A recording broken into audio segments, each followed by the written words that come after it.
Salut à toi, c'est Yasmina de Loboloco Tattoo. Alors, on se retrouve aujourd'hui pour l'histoire de mon second tatouage. Je te fais un peu le tour comme ça, je trouve que c'est plus sympa pour toi de connaître un peu mon parcours. Donc, l'histoire de mon second tatou, si tu as écouté mon précédent podcast, tu en étais au moment où je commençais à bien aimer tatouer. Donc, j'étais sur peau synthétique, hein.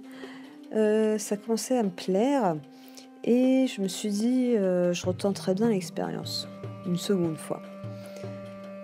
Donc j'ai j'ai cherché un motif. Alors là, je peux te dire que je me suis pas cassé la tête et encore une fois, je ne regrette pas mon tatouage, mais j'ai fait la feignante et j'ai fait ce que justement je ne veux pas faire quand j'aurai mon salon. C'est quelque chose qui... Enfin, je trouve ça dommage. Je trouve que c'est du gâchis. Voilà. C'est du gâchis de talent, c'est du gâchis de création, c'est de la fainéantise. Donc j'ai été sur Pinterest. Et à ce moment-là, j'aimais bien les lotus, machin. Je voyais passer pas mal de tatouages lotus et ça me plaisait bien. Donc j'étais sur Pinterest, j'ai cherché un lotus pas très compliqué à tatouer et, qui me plaisait, quoi, un truc, voilà. En ce qui concerne l'emplacement, j'avais envie d'aller un petit peu sur le bras, donc j'ai choisi l'emplacement, donc l'avant-bras, à l'intérieur de l'avant-bras. Ce que je ne te conseille pas trop pour un premier auto-tatou. Enfin, dans les premiers, en tout cas, je te conseille pas cet emplacement-là. Donc en fait, j'avais choisi mon motif, donc je prépare mon stencil et tout, je me le mets, je pose mon stencil, je prépare mon matériel et avant ça, je m'étais un petit peu renseignée sur le handpoke et du coup, je me suis dit: «Bon, bah, on va tenter un handpoke». Alors, je commence à piquer, je commence à faire les tracés et tout, j'essuie et là, je vois. Mais je vois rien, en fait. Du coup, en fait, j'ai passé en plus, j'avais fait presque tous les contours et tout et en fait, quand j'ai essuyé, bah, il y avait rien, quoi. Enfin, c'était à peine visible, le machin, tu vois? Il se serait effacé, au bout de 3 mois, je pense qu'on n'aurait rien vu, quoi. Et en fait, c'est super compliqué de tirer la peau à cet endroit-là et en fait, quand tu rentres ton aiguille, bah, l'aiguille, elle enfonce, la peau, enfin, je sais pas comment te dire.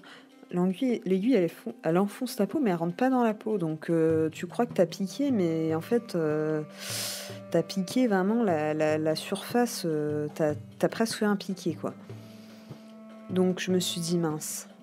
J'avais passé déjà, un moi, déjà un quart d'heure, 20 minutes à faire tous les contours et du coup, bah, j'étais un petit peu dégoûtée. Et j'avais encore le dermographe que mon ami m'avait prêté. Donc j'ai dit: «Bon, heu, je vais pas trop me prendre la tête, je vais je vais faire ça au dermographe parce que sinon, je pense que ça va être trop galère, quoi». Donc je l'ai fait au dermographe, j'ai galéré, franchement j'ai galéré. J'ai galéré à tirer la peau et comme je te dis, l'aiguille elle pousse la peau mais elle rentre pas dedans donc avec le dermographe c'était quand même mieux. C'était quand même mieux. Donc j'ai mis, si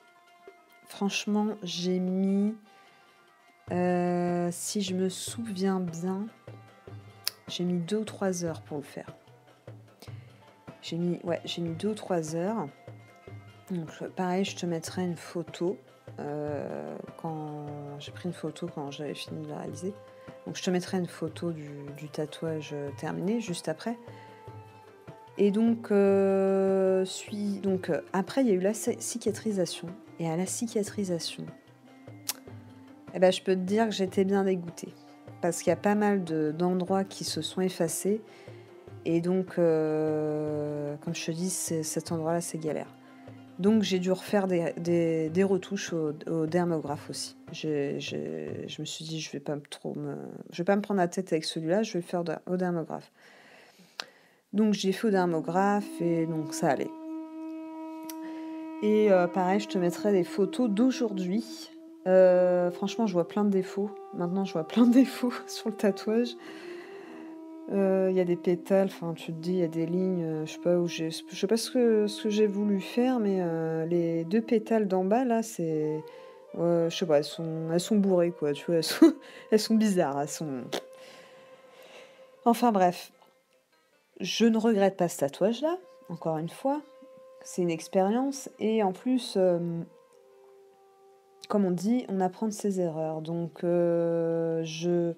je sais qu'à cet endroit-là, faut piquer plus profond et faut surtout bien tendre la peau. Et surtout pour un auto-tatouage, non, je ne recommande pas. Et en fait, du coup, après ce tatouage-là, je peux te dire que j'étais encore plus motivée à en faire d'autres. J'étais vraiment, ça me plaisait vraiment. Mais par contre, j'avais toujours le problème de la machine qui était super lourde. En plus, j'avais la pédale qui déconnait. Alors en fait, il fallait que j'appuie à mort sur la pédale pour que ça, pour que ça envoie du jus quoi dans la machine. Donc la machine super lourde. J'avais encore mes aiguilles avec mes manchons qui étaient assez fins, mais je crois que c'était la première taille même. C'était vraiment, on va dire comme un gros stylo quoi. Enfin tu vois. Un feutre, non, un marqueur. Ouais, on dirait, je pense, ouais, la taille d'un gros marqueur, quoi. Et donc, plus la machine qui était franchement lourde, et la pédale où il fallait que j'appuie comme une malade avec mon pied. Alors ça va, heureusement que je fais quand même de la couture. Bon là maintenant ça fait un moment que j'en ai pas fait, mais niveau pédale, donc ça va, j'étais un petit peu rodée là-dessus, mais franchement, Et donc, je suis restée quand même sur ma faim parce que ça me plaisait, mais tu vois, le matériel et tout, j'étais pas... Je me disais, en fait, si je dois faire ça à chaque tatouage, franchement, ça va être galère, quoi. Enfin, ça va me dégoûter, quoi.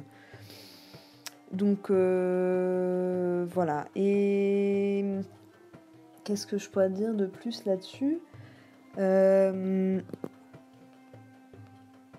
Ouais, ça m'a confortée sur le fait que j'aimais ça, mais il y avait quelque chose qui me plaisait pas. Il y avait quelque chose qui me plaisait pas, donc voilà. Bah écoute, je vais arrêter là pour pour ce petit épisode et je te dis à très bientôt. Et surtout, n'hésite pas à me poser des questions, à me partager tes suggestions et tes avis. Ça me ferait franchement plaisir. Même si tu mets un petit mot, franchement, ça me ferait super plaisir.